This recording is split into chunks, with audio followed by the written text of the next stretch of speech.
crianças, levados de um lado para o outro pelas ondas teológicas, nem jogados para cá e para lá por todo o vento de doutrina e pela malícia de certas pessoas que induzem os incautos ao erro.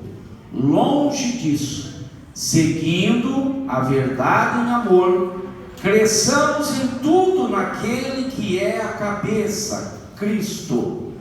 Dele todo o corpo, ajustado e unido pelo auxílio de todas as juntas, cresce e edifica-se a si mesmo em amor, na medida em que cada parte realiza a sua função. Amém.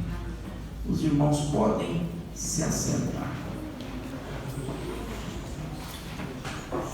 Esse ano nós temos falado bastante sobre crescimento, e cada vez que a gente vem dar abertura a uma festividade, o tema é sempre o mesmo, né? Esse ano nós estamos no tempo de crescimento, né? No tempo de crescer, e nós temos meditado durante todo o ano neste assunto. E hoje eu quero, com a ajuda de Deus, compartilhar alguns minutos com os irmãos sobre o crescimento espiritual na igreja. Aqui Paulo, ele mostra algumas ferramentas para que a igreja realmente cresça.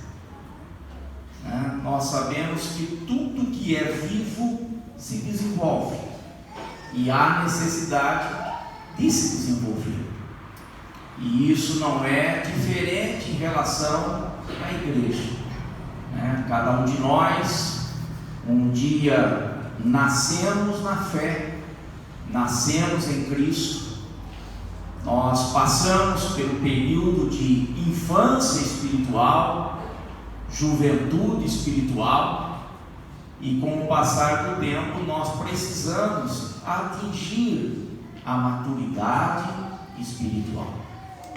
E o crescimento do cristão não é como o crescimento físico na realidade, porque todos nós temos um determinado tempo para crescer. Alguns dizem que o moço, né, cresce até os 18 anos ou até os 21 anos, e a moça mais ou menos também nessa idade.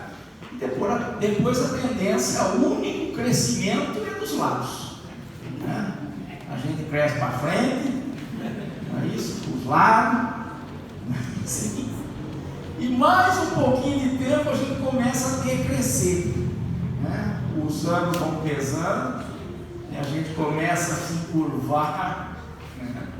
Os nossos passos que eram velozes acabam se tornando mais lentos, porque o crescimento físico ele tem um limite.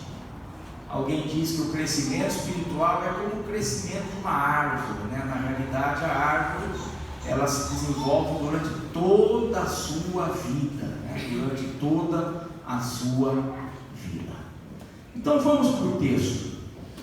A primeira coisa que Paulo fala é que Deus, Jesus Cristo, ele deu à sua igreja ferramentas, dons em forma de homens, capacitações que ele deixou na sua igreja, para que através desses dons a igreja possa ser edificada.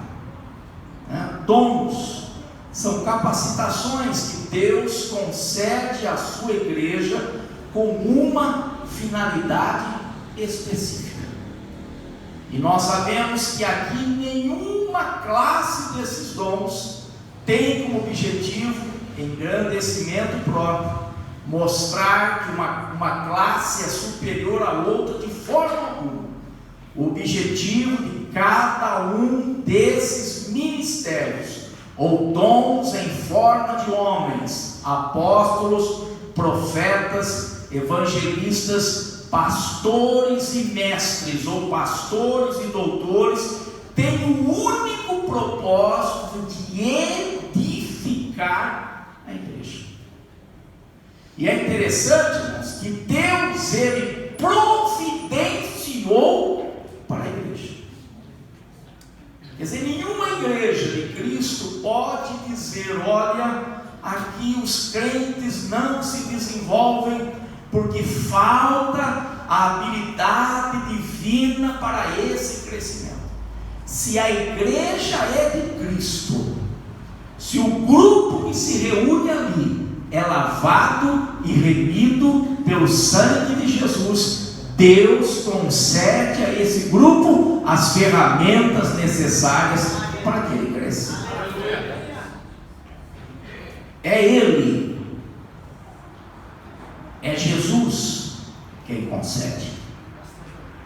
Paulo diz: Ele mesmo, Jesus, designou alguns para apóstolos, outros para profetas, outros para evangelistas, outros para pastores e mestres. Os ministérios são diferentes, mas a finalidade é a mesma.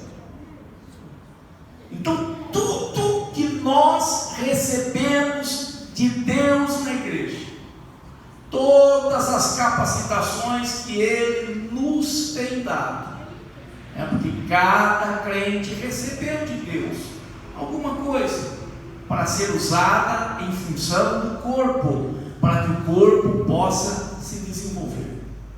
E essas capacitações, elas são diferenciadas. Os irmãos imaginaram se todo mundo fosse pastor? Às vezes a gente brinca com algum colega de ministério, e às vezes eu brinco com alguns amigos, né, que às vezes congregaram comigo e que hoje estão pastoreando a igreja. Às vezes eles levam 10 pessoas. Eu falo: ixi, lá está tendo mais cacique do que índio. Mas os irmãos já imaginaram se todo mundo fosse pastor? Mais um povo para que eles pudessem pastorear. Se todos fossem evangelistas, se todos fossem profetas, se todos fossem apóstolos, se todos fossem mestres, quem iria aprender? Existe uma diversidade de ministérios, quer dizer, de serviços na igreja, mas o objetivo é o mesmo. Note que aqui Paulo, ele não classifica esses ministérios como um superior ao outro. Ele diz que todos esses 5 ministérios foi dado por Jesus para a igreja ser edificada. Então veja bem, tudo que a gente recebe de Deus é por causa da igreja, não é por causa de nós. Não pense você: eu recebi de Deus algo especial, eu acho que Ele olhou para mim assim e achou que eu tinha alguma coisa especial. Lógico, você tinha muita coisa especial. Os seus pecados que levaram Jesus Cristo a morrer por você na cruz do Calvário. Nós só temos alguma coisa que recebemos de Deus, é porque a igreja dele, o corpo dele, precisa daquilo que Ele nos concedeu para que a igreja seja edificada.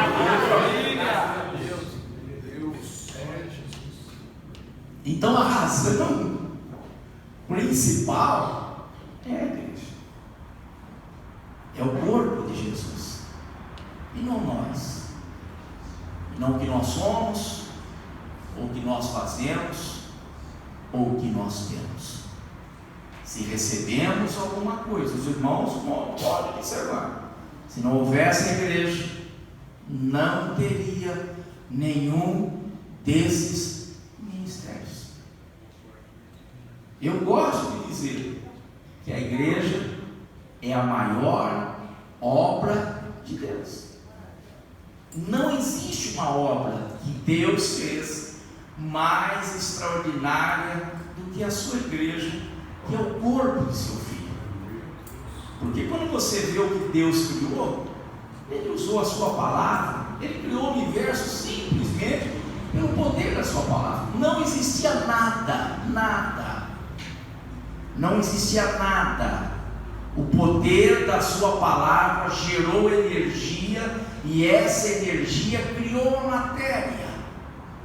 E essa matéria passou a existir daquilo que não existia. Quer dizer, a sua palavra foi tão poderosa que trouxe à existência o que não existia.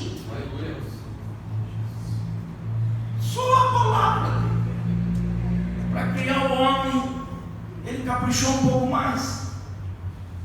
Pegou aquele material que ele já havia criado, fez um bonecão, soprou nesse boneco, e ele tornou-se alma vivente. Para criar a mulher, Deus achou que não era bom para a gente ficar sozinho, e acabou criando a companheira. Deu um sono profundo de nós, e alguém disse que foi a última vez que o homem conseguiu dormir profundamente. E depois que ela apareceu, nunca mais ele dormiu profundamente. E nesse sono profundo, ele arrancou uma costela nossa e fez a mulher. Então veja bem, aí já houve o seu toque, já houve uma ação dele mais direta, e ele deu para nós algo que lhe pertencia, que era a vida, que é o fôlego de vida, que é o espírito. O homem passou a ser alma vivente. Mas quando você examina o que foi necessário para que a igreja existisse, é aí que você compreende o quanto essa obra é grande. Quanto custou para Deus a igreja? Ele disse assim: apareça a igreja. Não. Custou o sacrifício do seu próprio Filho Jesus Cristo. Jesus precisou se encarnar, se fazer Deus homem, viver uma vida humana perfeita aqui, ir até o alto daquele monte e derramar o seu sangue, para que através do seu sacrifício a igreja pudesse existir. Isso não é maior do que a criação do universo, do que a criação do próprio homem e da mulher. Maravilha, Jesus, glória a Deus. Então nós, irmãos, que recebemos dele alguma coisa, não é porque somos diferenciados, não é porque Deus tem algum filho predileto, não, é por causa da igreja. E Paulo depois fala que o objetivo dele conceder essas bênçãos, essas dotações para a igreja, é que a igreja seja edificada, aperfeiçoar os santos para a obra do serviço, quer dizer, dar um desenvolvimento para cada crente, para que assim cada crente possa realizar o seu serviço no corpo. E aí ele resume isso, que é para que o corpo seja edificado. Se cada membro é aperfeiçoado e realiza aquilo que ele tem para realizar com graça, sabedoria, logicamente que o corpo de Cristo é beneficiado.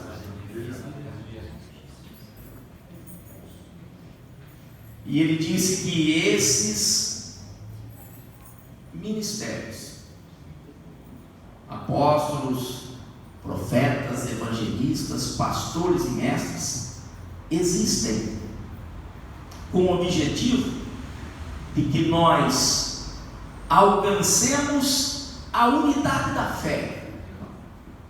A unidade da fé, irmãos, nada mais é do que a união em torno de um mesmo propósito.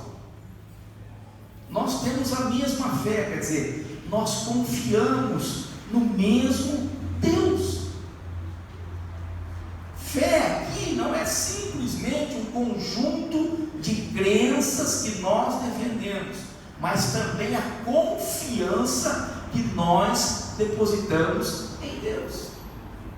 Se cada um de nós conhecermos Deus cada vez mais profundamente, mais você vai confiar nele. Não é assim?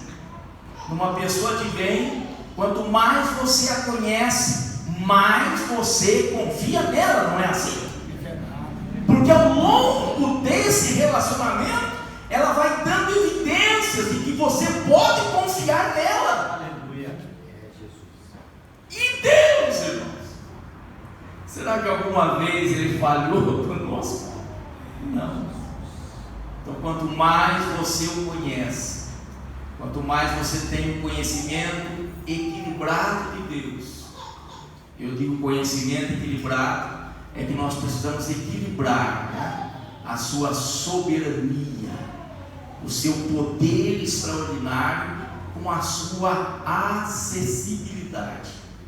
Então você pode imaginar aquele Deus que Isaías viu no capítulo 6, né, que ele viu a sala, ele viu o trono, ele viu ali os serafins que diziam santo, santo, santo, e o lugar era tão santo que os serafins com duas asas eles cobriam seus rostos, com duas voavam e com duas eles cobriam os pés também, e eles não paravam de dizer santo, santo, santo é o Senhor dos Exércitos. Aquela casa estava cheia de fumaça, a orla do manto daquele que estava sentado no trono fazia estremecer aquele lugar. A visão foi tão impactante que ele achou que ia morrer. Mas esse mesmo Deus é aquele que numa noite os pastores lá em Belém olhavam para as estrelas e viram uma multidão de anjos que voavam cantando que na cidade de Davi tinha nascido naquele dia o Senhor, o Salvador. E quando eles foram, encontraram um menino deitado numa manjedoura e envolto em panos. Aquele mesmo Deus que Isaías viu no trono é esse Deus que esteve enrolado em panos e deitado numa manjedoura. É o mesmo, não é outro. Nós entramos na presença dele com reverência, mas nós entramos com confiança, porque sabemos que ele é acessível e que ele recebe a cada um de nós, porque ele tem prazer que cada um de nós entremos em sua presença. Quanto mais você conhecer a Deus, mais você vai confiar nele. Paulo diz conhecimento do Filho de Deus. Ninguém consegue crescer, ninguém consegue desenvolver-se espiritualmente em desunião, por isso que ele fala unidade, e ninguém consegue realmente ter um crescimento saudável sem um conhecimento de Jesus Cristo. Pedro diz que nós devemos crescer na graça e no conhecimento de nosso Senhor e Salvador Jesus Cristo. E ele continua dizendo, até que nós cheguemos à maturidade. Lógico que leva tempo. Os irmãos mais antigos, não vou dizer os mais velhos, mas os mais antigos, passaram pelo período da infância na fé. Quantos que nós tropeçamos, né? Se escandalizavam por qualquer coisa, achavam que a gente era mais santo que todo mundo. Mas tu parte daquele período da infância da fé.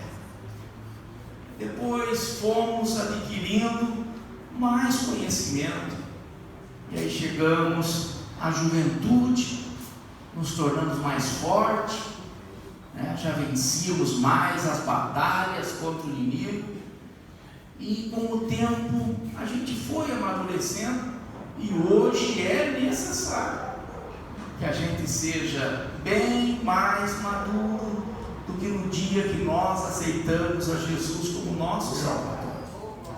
Quando Paulo fala aqui de maturidade espiritual, ou maturidade cristã, atingindo a estatura da plenitude de Cristo, ele está falando sobre a progressão da nossa santificação.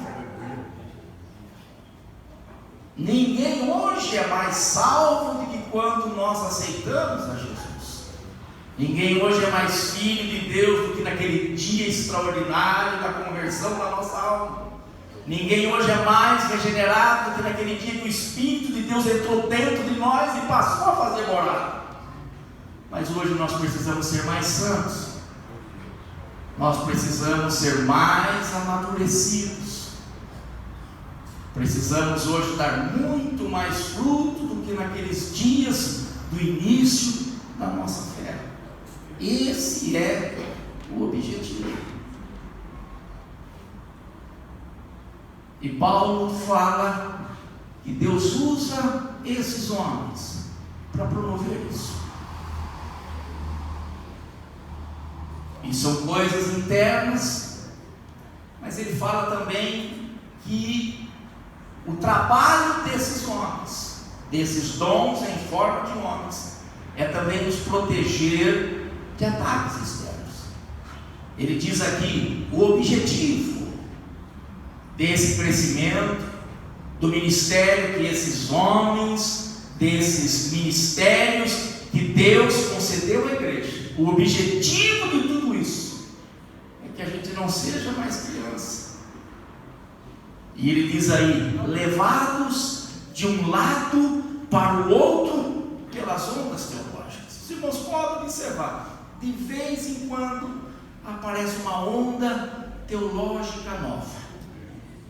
Às vezes vem do Canadá, às vezes vem dos Estados Unidos, às vezes vem da África do Sul, às vezes difícil vem da Europa.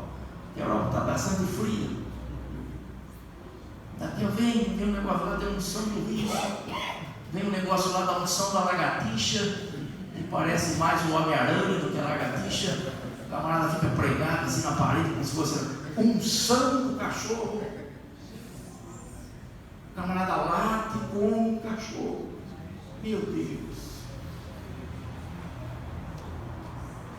Os irmãos, uns anos atrás, lembram do G12? Era um negócio lá que eles se reuniam em determinado lugar e havia até regressão. O camarada que voltava ao ventre da mãe para curar os seus traumas. Era uma coisa absurda. De vez em quando vem um negócio desse. E se a gente não está firmado em Cristo, a gente é levado por essas ondas teológicas. Um dia, um irmão me contou. Esse irmão de Jeová chegou na casa e ele já era obreiro. E conversou com ele, e ele, depois de conversar com o testemunho de Jeová, ele foi na casa do outro irmão e falou: olha, eu recebi lá em casa o testemunho de Jeová, mas olha, parece que eles estão certos. Que é isso, irmão?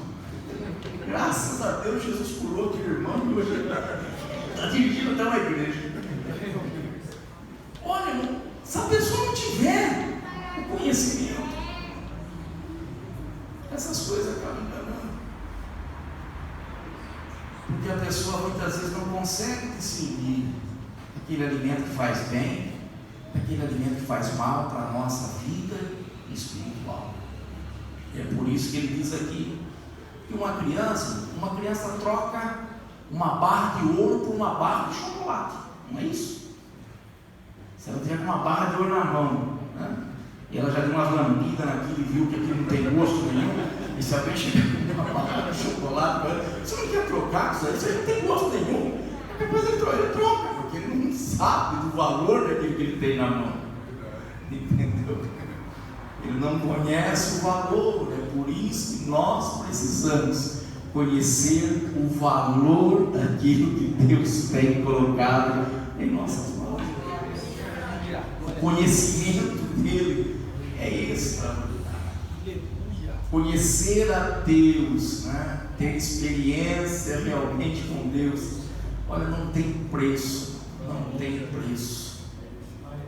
Um minuto, um pouquinho na presença dele, quando a gente sente profundamente a sua presença, resolve tudo, a gente esquece de tudo.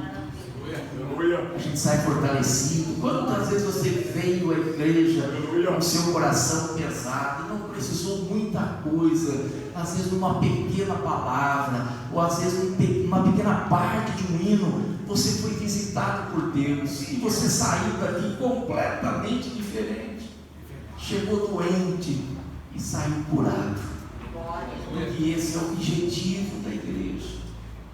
A gente chega muitas vezes com problemas, porque aqui é um hospital, e aqui a gente recebe a visitação do Espírito de Deus através da instrumentalidade dos dons que Deus tem colocado aqui na igreja. Então ele diz que nós não sejamos mais jogados de um lado para o outro, né? Nem jogado para lá e para cá pelo vento da doutrina e pela malícia de certas pessoas que induzem os incautos ao erro, né? Conseguem enganar as pessoas com uma facilidade tão grande, mas aquele que conhece a Deus, aquele que conhece a verdade, ele sabe dizer não, ele sabe rejeitar aquilo que realmente vai prejudicar a sua alma. Veja bem, até aqui Paulo fala sobre esses instrumentos que são concedidos por Deus para nos edificar. E no versículo 15 ele fala como é que nós fazemos a nossa parte. Já somos crescidos e ele diz aqui que nós devemos continuar crescendo. Já temos recebido ao longo da nossa vida o impacto das dotações que Deus tem concedido à sua igreja. Mas ele diz aqui, longe disso, seguindo a verdade em amor, cresçamos. Agora está falando individualmente a mim, a você, a todos nós. Seguir a verdade é Cristo, a verdade é a sua palavra, e a verdade é a verdade em si. Deus é a verdade, é a fonte absoluta da verdade, é a verdade absoluta. Todas as demais verdades advêm da verdade absoluta que é Deus. A sua palavra é verdade. Ele diz que nós devemos seguir a verdade em amor, não com segundas intenções, mas seguir porque nós amamos a verdade, porque nós amamos o dono da verdade, porque nós amamos a Cristo Jesus. E ele diz que cada um de nós devemos crescer em tudo, naquele que é a cabeça, que é Cristo. Então nós devemos crescer em todas as áreas da nossa vida, na área emocional, na área social, né? E principalmente na área espiritual. Mas será que existe alguma ligação entre o emocional e o espiritual? Sim. Imagine-nos se nós não tivermos um equilíbrio emocional. Como é que nós vamos cumprir a nossa função espiritual na igreja com eficácia? Se nós formos desequilibrados emocionalmente, não suportando nada, né? Brigando com tudo no bar, está pisado no pé. Por mais que eu tenha dom, por mais que eu ore, se não houver um equilíbrio nessa parte, se não também houver um crescimento emocional, como é que eu vou exercer a minha função dentro do corpo de uma forma correta?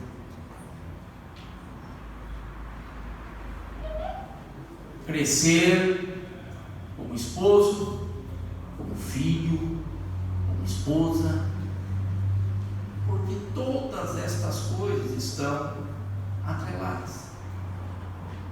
Aqui no Ocidente, muitas vezes nós separamos muito a vida secular da vida religiosa, mas lá no Oriente não.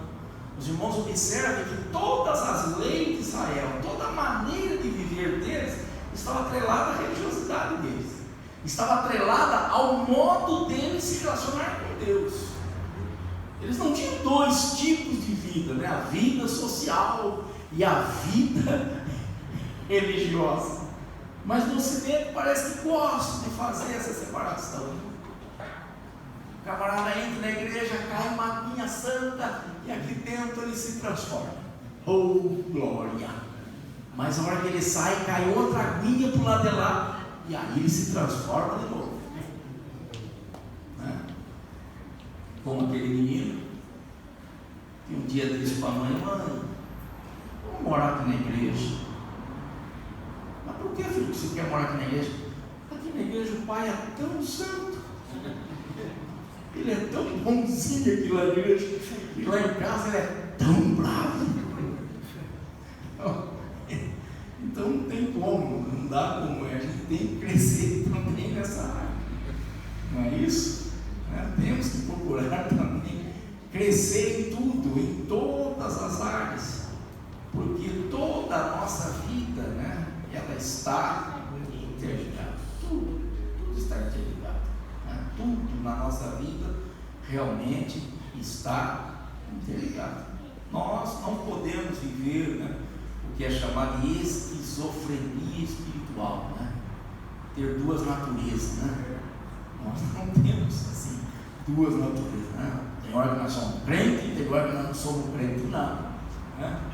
É como eu digo: não, mas meu braço direito não é convertido. Então, se o seu braço ainda não é convertido, nem seu coração, nem sua mente, nem seu pé, nem sua mão, né? Porque não tem como deixar uma parte do corpo sem ser convertido. Então Paulo fala que devemos crescer em tudo. E por último, daí ele diz que quando nós que já sabemos o que Deus nos concedeu, sabemos qual é a nossa parte do corpo, ele diz que quando nós fazemos isso, um auxiliando o outro, o corpo automaticamente cresce. Automaticamente ele se desenvolve. Os irmãos sabem que na própria vida física, né? Se algum membro do nosso corpo não tem um desenvolvimento normal, todo o desenvolvimento do nosso corpo pode sofrer a consequência. Imagine que uma perna teve um problema e ela não teve o crescimento adequado. Aquela pessoa vai passar o resto da sua vida mancando, tendo que usar um sapato especial para que ele possa se locomover de uma forma mais perfeita.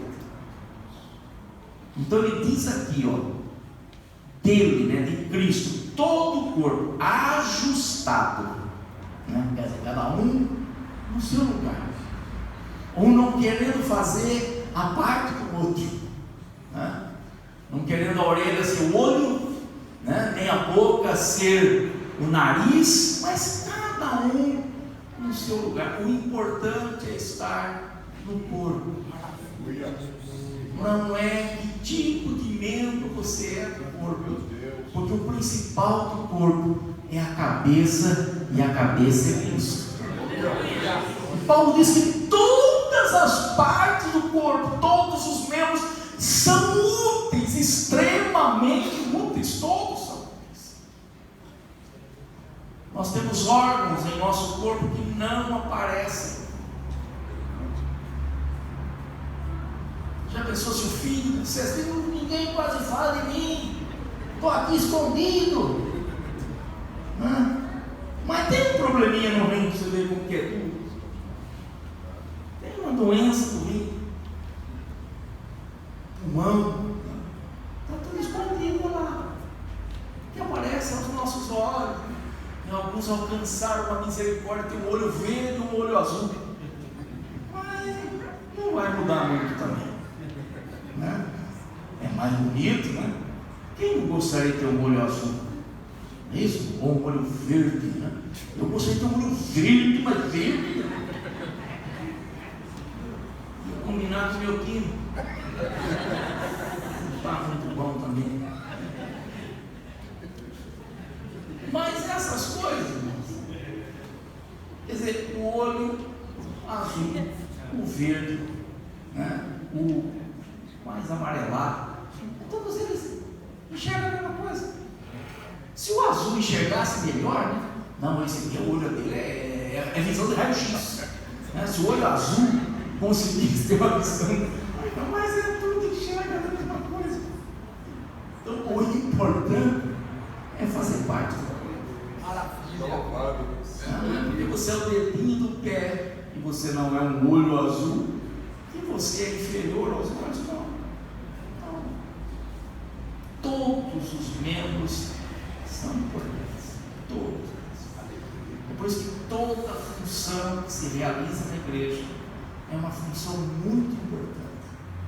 Seja ela ficar na porta do banheiro, seja ela levar a água para os irmãos, seja pegar um pano para enxugar uma água que caiu, ou um leite que uma criança derrubou. Tudo isso é importante. É importante aquele que abre a igreja, é importante aquele que canta, é importante aquele que toca.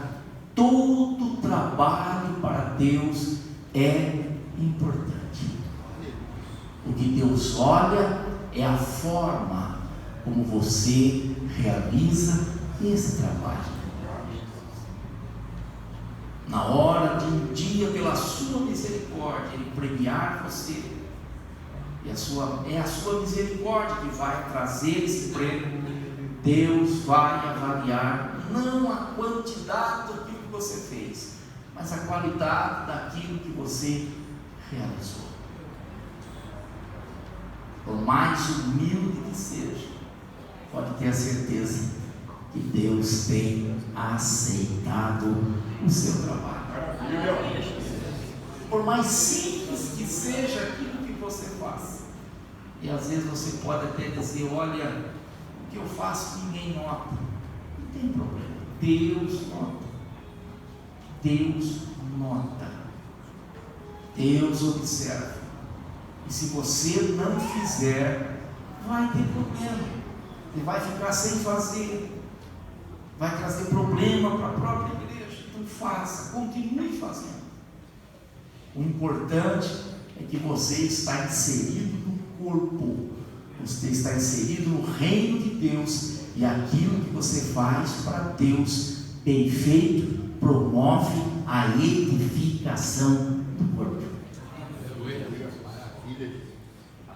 Então nós recebemos o impacto desses homens que nos ensinaram e nos fizeram crescer.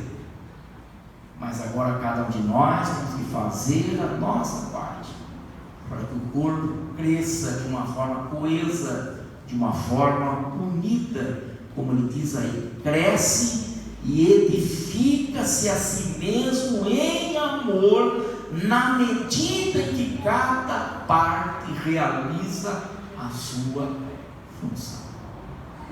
E você tem uma função. Todos nós temos. Todos nós temos uma função. E para Deus, ela tem um valor muito grande. E para a sua igreja também é prioritário que você faça isso com dedicação e com zelo, e Deus vai continuar recebendo e você vai continuar honrando a Deus através daquilo que você está fazendo pelo seu corpo, pela sua igreja. Amém, irmãos? Convido a igreja a se levantar.